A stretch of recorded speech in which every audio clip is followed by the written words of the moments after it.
Autorickshaw বন্ধের দাবিতে ফার্মগেটের শিক্ষার্থীদের সড়ক অবরোধ। গতকাল রাতে এখানে ফার্মগেটে একজন পথচারী ট্রাক চাপায় মৃত্যুবরণ করেন এবং সেই মৃত্যুবরণের প্রতিবাদে এখানে সরকারি বিজ্ঞান কলেজের শিক্ষার্থীরা এখানে সড়ক অবরোধ করেছেন এবং এই অটোরিকশা বন্ধের দাবি তারা জানাচ্ছেন এবং প্রত্যেকটি স্কুল কলেজের সামনে স্পিড ব্রেকার নির্মাণের দাবি তারা জানাচ্ছেন এবং ফুটপাত দখলমুক্ত করার দাবি তারা জানাচ্ছেন।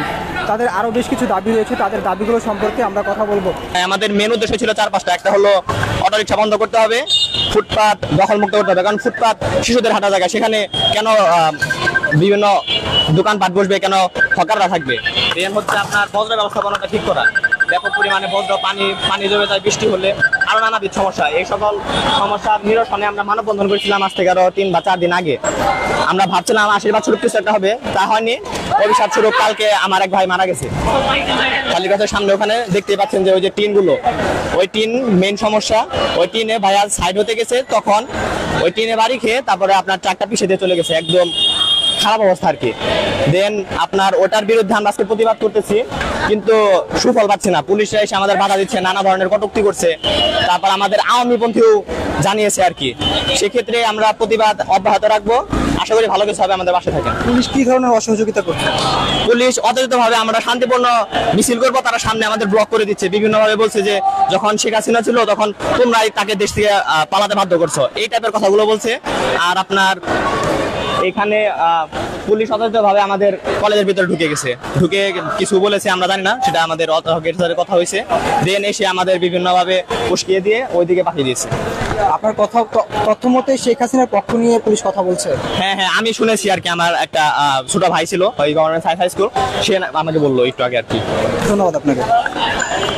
দর্শক, আমরা কথা বলছিলাম একজন শিক্ষার্থীর সাথে। তিনি সরকারি বিজ্ঞান কলেজের শিক্ষার্থী এবং তিনি জানাচ্ছিলেন এখানে গতকাল একজন পথচারী তিনি ট্রাক চাপায় মৃত্যুবরণ করেছেন। এখানে যেই রাস্তার মাঝে টিন দেখা যাচ্ছে, টিন দিয়ে আটকে দেওয়া আছে রাস্তা, ফুটপাথটি আটকে দেওয়া আছে, এই জায়গাটাতেই গতকাল একজন পথচারী মৃত্যুবরণ করেছেন ট্রাক চাপায়।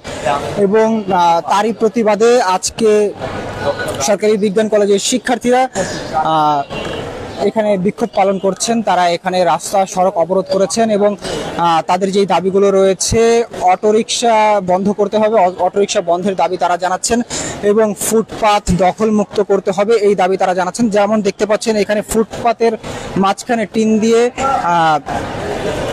এখানে আটকে দেওয়া আছে। এটি কিন্তু ফুটপাতের উপরে ফুটপাত আটকে দেওয়া আছে।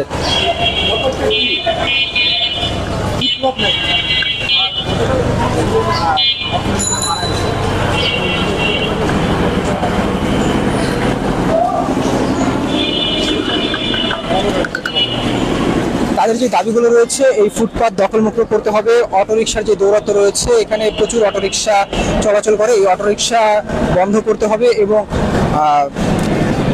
রাস্তাঘাটে যে ময়লা আবর্জনা পড়ে থাকে সেগুলো পরিষ্কার করতে হবে এবং কলেজগুলোর সামনে, স্কুলগুলোর সামনে স্পিড ব্রেকার যেন নির্মাণ করা হয়, এই দাবিগুলো তারা জানাচ্ছেন।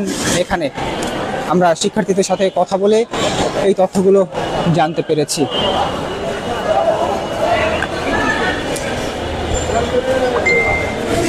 এবং তারা অভিযোগ করছেন যে পুলিশ তাদেরকে সহযোগিতা করছে না, এই অভিযোগ তারা এখানে জানিয়েছেন।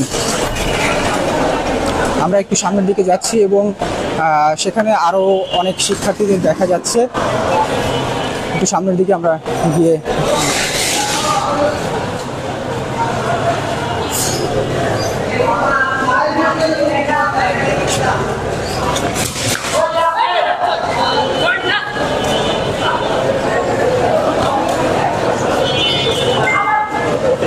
এখানে দেখতে পাচ্ছেন আরো অনেক শিক্ষার্থীরা এখানে দাঁড়িয়ে আছেন এবং তারা এখানে তাদের দাবি দাওয়াগুলো জানাচ্ছেন এবং অটোরিকশা বন্ধের দাবিতে তারা আন্দোলন করছেন। এবং গতকাল যে একজন পথচারী এখানে ট্রাকের চাপায় মৃত্যুবরণ করেছেন, তার প্রতিবাদেই তারা আজকে এখানে বিক্ষোভ পালন করছেন। সরকারি বিজ্ঞান কলেজের শিক্ষার্থীরা এখানে এই যে সরকারি বিজ্ঞান কলেজ সামনে এবং সরকারি বিজ্ঞান কলেজের সামনেই তারা এই বিক্ষোভ পালন করছেন। সরকারি বিজ্ঞান কলেজের এই দিকটা থেকে ওইদিকে হলিক্রস স্কুল অ্যান্ড কলেজ পর্যন্ত এই সড়কটি তারা অবরোধ করে রেখেছেন। যদিও এই দিক দিয়ে রিক্সা বা অন্যান্য যান চলাচল করছে, তবে তারা একদম পরিপূর্ণভাবে রাস্তাটি জ্যাম করে রাখেনি, আটকে রাখেনি।